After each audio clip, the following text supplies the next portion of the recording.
Hello everybody, today we're going over section 5.4 titled The Enthalpies of Reactions. Now, as discussed earlier in this section, enthalpy is the amount of heat transferred from a system to its surroundings or from the surroundings into a system. In our case, we're looking at the specific enthalpy associated with chemical reactions. Different molecules, compounds, and elements are going to have different enthalpy values associated with them. And the reactions that they cause with each other are going to have overall delta H values, which are going to be considered for the whole reaction. So in the case of a general reaction, A plus B turns into C plus D, each of those values is going to have an enthalpy associated with them.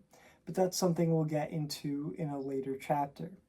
For now, we're focused on the entire reaction. We need to figure out the delta H of this reaction, the overall enthalpy change, the overall amount of energy transferred from one system to another. So we look at the H of the products minus the H of the reactives is going to give us the delta H of the overall reaction. In the case where the delta H is a negative number, it's going to be exothermic. We're releasing heat and thus losing energy from the system to the surroundings. In the case where the delta H is a positive value, then we're gaining heat to the system from the surroundings, and we're thus going to be endothermic. So some important factors to consider about enthalpy is, first off, it's an extensive property, meaning that the amount of reactants and products are going to influence the overall amount of energy transferred. If you are having a higher mass of A and B, and you're making more C and D, then your enthalpy is going to have a greater magnitude as well. If we double the moles, we double the enthalpy, and changing the mass can affect enthalpy as well. In addition, the inverse reaction is also going to have an enthalpy, so that C plus D turning into B plus A is also going to be a reaction that's going to have its own enthalpy. The thing is that delta H value is going to be the same number, the same magnitude of the delta H of the forward reaction. The difference is that the sign is going to be switched. So a positive delta H is going to become a negative delta H, and negative delta H is going to become a positive delta H. So a reaction that's originally heavily exothermic is going to require a lot of heat. It's going to be very endothermic in order to reverse the reaction. And third of all, enthalpy change for a reaction depends on the states of the reactants and products. The enthalpy of a reaction involving H2O, water, is going to be heavily dependent on whether or not the water remains aqueous or gaseous or as a solid, because that heavily affects how much energy it's going to be able to transfer. If you're working in a system that requires water as a liquid, then it may be able to absorb more energy before the reaction happens compared to the gaseous water, which is going to already have more energy in it. And so these are important factors to consider when writing out the delta H equation for your chemical reaction. So let's start out with a pretty straightforward example problem. Let's say we want to know how much heat is going to be released if we have 4.5 grams of methane gas burned in a constant pressure system. So just to write that out, we're going to have 4.5 grams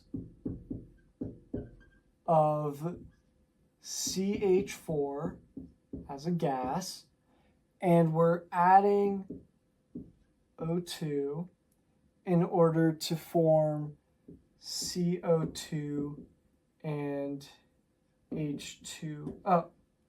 Now, something to consider is that in a problem like this, you are given the delta H, something like the delta H is negative 890 kilojoules. because this is a combustion reaction, it's going to have a very exothermic value because it's essentially an explosion, a fire.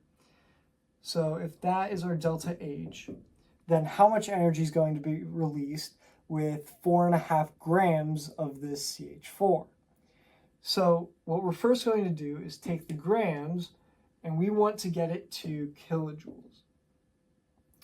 And so what we're going to do is we're going to first convert it into moles and then convert it into kilojoules.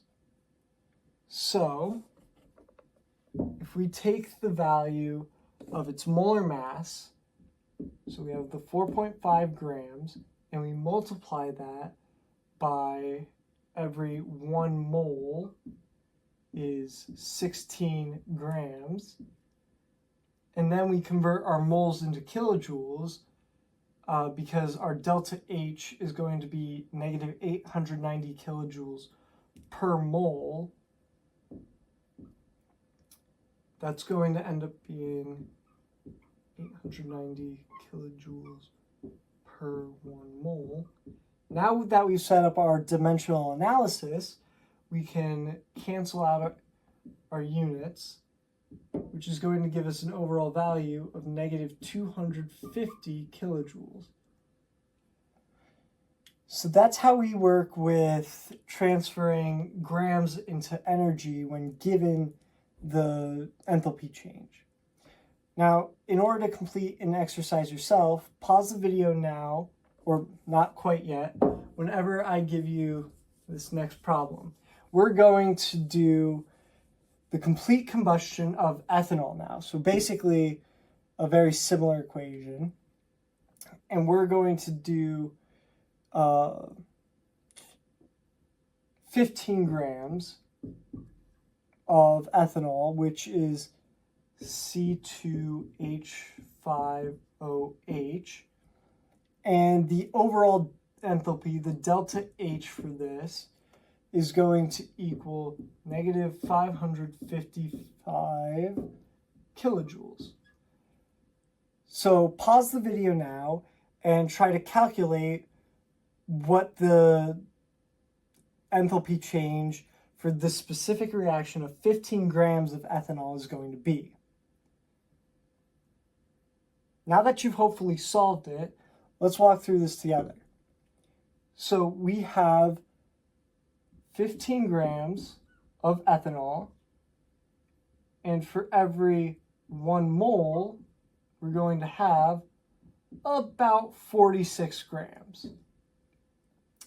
Then we have our enthalpy change, which is going to be 1 mole, giving us negative 555 kilojoules.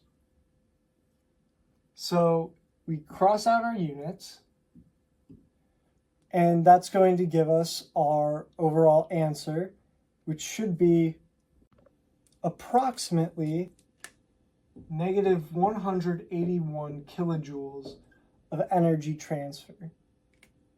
Hopefully this video helped, and good luck learning about enthalpy of reactions and further enthalpy of formation and thermochemistry.